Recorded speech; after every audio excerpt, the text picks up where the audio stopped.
Britain இந்தியாவை விட்டு ரொம்ப அமைதியா வெளியேறினாங்கன்னு தான் நம்ம வரலாறு படிச்சிருக்கோம். ஆனா அந்த அமைதியான பிரியாவிடை கதைக்கு பின்னாடி ஒரு பெரிய பேரரசோட பயம், பதட்டம், அவசரம், அப்புறம் ஒரு மாபெரும் ரகசியம் ஒளிஞ்சிருக்கு. அந்த மறைக்கப்பட்ட உண்மை கதையை தான் நாம இன்னைக்கு பார்க்க போறோம். இந்த காட்சிய ஒரு நிமிஷம் கற்பனை பண்ணி பாருங்களேன். ஒரு பெரிய பேரரசு அவங்களோட சொந்த ரெக்கார்ட்ஸையே, அவங்களோட வரலாற்றையே அவசர அவசரமா எரிச்சு சாம்பலாக்குது. அமைதியா சந்தோஷமா விடைபெற்று போறவங்க எதுக்கு இப்படி செய்யணும்? இந்த ஒரு காட்சியே போதும் நாம கேட்ட கதைக்கும் நடந்த உண்மைக்கும் சம்பந்தமே இல்லைன்னு புரிஞ்சுக்க. இப்போ நம்ம மனசுல வர்ற முதல் கேள்வி இதுதான். அப்படி எதை அவங்க தீவிரமா மறைக்க முயற்சி பண்ணிருக்காங்க? அது என்னவா இருக்கும்? வாங்க இந்த கேள்விக்கான பதில தேடி நம்மளோட வரலாற்று பயணத்தை ஆரம்பிக்கலாம். சரி, முதல்ல நம்ம பார்க்க போறது நெருப்பு சூழ்ந்த அந்த பிரியாவிட பத்தி தான். ஒரு பக்கம் அமைதியா கை குலுக்கிட்டு போனாங்கன்னு சொல்றாங்க, இன்னொரு பக்கம் ரகசியமா டாக்குமெண்ட்ஸை எரிக்கிறாங்க. இதுக்கு பின்னாடி இருந்த குழப்பமான உண்மை என்னன்னு இப்ப விரிவாக பார்க்கலாம். பொதுவா சுதந்திரம்னா ஒரு கை குலுக்கல், கொடி மாத்துறது எல்லாம் சுமூகமா நடந்த மாதிரி தான் நம்ம மனசுல ஒரு படம் இருக்கு.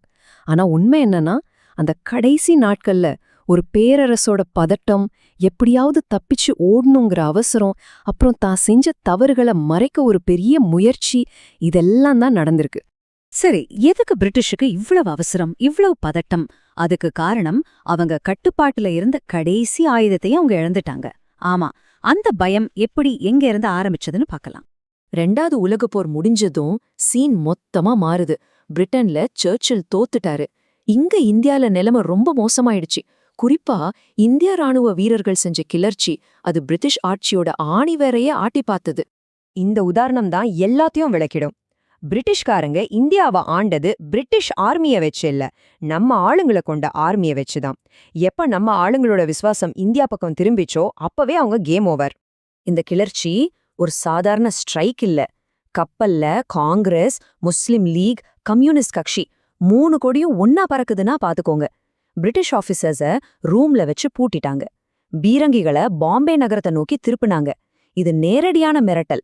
அவங்க கண்ட்ரோல் மொத்தமா போயிடுச்சுன்னு இதுக்கு மேல என்ன ஆதாரம் வேணும்? அவங்களோட பவரோட பேஸ்மெண்ட்டே ஆடி போனதும் அவங்களோட பிளான் மாறிடுச்சு. இனிமே ஆட்சி பண்றதில்ல, எப்படி தப்பிச்சு போறதுங்கிறது தான் அவங்க ஒரே குறிக்கோள்.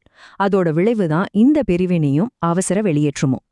ஆர்மி கைமீறி போனதும் அவங்க பாலிடிக்ஸ் பக்கம் திரும்பினாங்க. ஆனா கேபினெட் மிஷன் பேச்சுவார்த்தை ஒர்க் அவுட் ஆகல. கல்கத்தா மாதிரி நகரங்கள்ல பெரிய கலவரம் வெடிச்சுது. நிலைமை மொத்தமா கைமீறி போச்சு. இந்த டைம்ல தான் பிரிட்டிஷோட உண்மையான பயம் வெளியே வருது. அவங்க ரகசியமா ஒரு எஸ்கேப் பிளான் போடுறாங்க. அதோட பேரு தான் ஆபரேஷன் எபிடெமிக். அதாவது நாடு முழுக்க உள்நாட்டு போர் வெடிச்சா தங்களோட அதிகாரிகள், பெண்கள், குழந்தைங்களை எப்படி காப்பாத்தி பத்திரமா கூட்டிட்டு போறதுன்னு போட்ட ஒரு எமர்ஜென்சி பிளான் இது. அதனால தான் மவுண்ட் பேட்டனை ஒரு கிரைசிஸ் மேனேஜரா இந்தியாவுக்கு அனுப்புறாங்க. அவரு கொண்டு வந்த அந்த ஜூன் 3 திட்டம், அது இந்தியாவுக்கு ஒரு தீர்வு கொடுக்கறதுக்கு இல்ல, பிரிட்டன் அவங்க மானத்தை காப்பாத்திக்கிட்டு எவ்ளோ சீக்கிரம் முடியுமோ அவ்ளோ சீக்கிரம் இங்கிருந்து கிளம்புறதுக்கு போட்ட பிளான் அது. அப்போ பாருங்க, அவங்க கிட்ட 2 பிளான் இருந்திருக்கு. ஒன்னு, நிலைமை ரொம்ப மோசமானா உயிரை காப்பாத்திக்க ஓடுறதுக்கு ஒரு ரகசிய எஸ்கேப் பிளான். இன்னொன்னு, பப்ளிக்கா காட்டுற பிளான், இந்த தப்பிச்சு ஓடுறதையே ஒரு கௌரவமான பிரியாவிடை மாதிரி காட்டுறதுக்கு. இப்ப நாம கதையோட கிளைமாக்ஸ்க்கு வர்றோம். சரி, கிளம்பலான்னு முடிவு பண்ணிட்டாங்க. அதுக்கப்புறம் அவங்க செஞ்ச ரொம்ப முக்கியமான, ரொம்ப ரகசியமான ஒரு வேலை, வரலாற்ற அவங்க பக்கம் திருப்புறது. அதுக்கு பேரு தான் ஆபரேஷன் லெகசி. அப்படின்னா என்னன்னா, முக்கியமான டாக்குமெண்ட்ஸை பிரிச்சு சிலதை அழிச்சு ரொம்ப ரொம்ப முக்கியமானதை யாருக்கும் தெரியாம இங்கிலாந்துக்கு கடத்திட்டு போற ஒரு மாஸ்டர் பிளான், ஒரு வரலாற்று இருட்டடிப்பு. எதுக்கு இந்த வேலை? ஏன்னா அந்த ஃபைல்ஸ்ல தான் அவங்க செஞ்ச எல்லா அட்டூழியங்களும், ரகசிய டீலிங்ஸ், அரசியல் சதி எல்லாமே இருந்துச்சு. இந்த ஆதாரம் எல்லாம் புதுசா உருவாக போற இந்திய அரசாங்கம் கைக்கு போயிடக்கூடாதுன்னு ரொம்ப தெளிவா இருந்தாங்க. இந்த சீக்ரெட் ஆபரேஷனுக்குனே ஒரு சிஸ்டம் வச்சிருந்தாங்க பாருங்க. ஃபைல்ஸை 2ஆ பிரிச்சாங்க. ஒன்னு லெகசி ஃபைல்ஸ், இது கொஞ்சம் பொதுவானது. ஆனா ரொம்ப ரொம்ப முக்கியமான, அவங்களுக்கு ஆபத்தான ஃபைல்ஸுக்கு பேரு வாட்ச் ஃபைல்ஸ். இங்க தான் ஒரு முக்கியமான விஷயம் இருக்கு. இந்த வாட்ச் ஃபைல்ஸ் வேலையில ஒரு இந்தியன் ஆபீசரை கூட பக்கத்துல விடல. இது முழுக்க முழுக்க பிரிட்டிஷ்காரங்க அவங்கள காப்பாத்திக்கிறதுக்காக செஞ்ச ஒரு சீக்ரெட் ஆபரேஷன். நிறைய ஃபைல்ஸ டெல்லியில எரிச்சாங்க. ரொம்ப முக்கியமானதை பெட்டி பெட்டியா பிரிட்டனுக்கு கடத்திட்டாங்க. சரி, இப்போ டாக்குமெண்ட்ஸ் எல்லாம் காணாம போயிடுச்சு. அடுத்தது அவங்க இங்கேருந்து கிளம்புற ஃபைனல் மொமெண்ட். இங்கேயும் 2 விதமான எக்ஸிட் நடக்குது. இந்த ரெண்டுக்கும் உள்ள வித்தியாசத்தை பாருங்க. ஒரு பக்கம் சிவில் ஆபீசர்ஸ் எல்லாம் ஏர்போர்ட்ல இருந்து பயந்து போய் தோத்து போன மாதிரி தப்பிச்சு ஓடுறாங்க.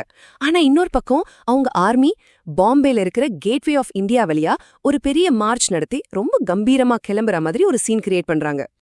இதுல ஒரு வரலாற்று முரண் இருக்கு பாத்தீங்களா?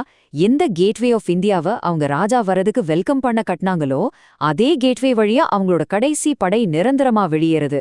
இது ஒரு சகாப்தத்தோட முழுமையான முடிவு. அப்போ சுருக்கமா சொல்லணும்னா பிரிட்டிஷோட வெளியேற்றம்ங்கிறது ஏதோ அமைதியா நடந்ததில்ல.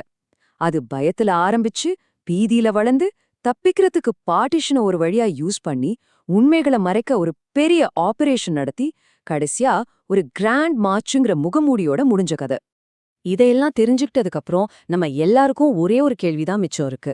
அன்னைக்கு அந்த ஆபரேஷன் லெகசில அவங்க கடத்திட்டு போன வாட்ச் ஃபைல்ஸ், அதுக்குள்ள இன்னும் இந்தியா பத்தின என்னென்ன அதிர்ச்சியான ரகசியங்கள் பூட்டி வைக்கப்பட்டிருக்கு? ஒருவேளை அந்த ஃபைல்ஸ் எல்லாம் ஒரு நாள் வெளியே வந்தா நம்ம படிச்ச வரலாறு மொத்தமா மாறுமா? யோசிச்சு பாருங்க.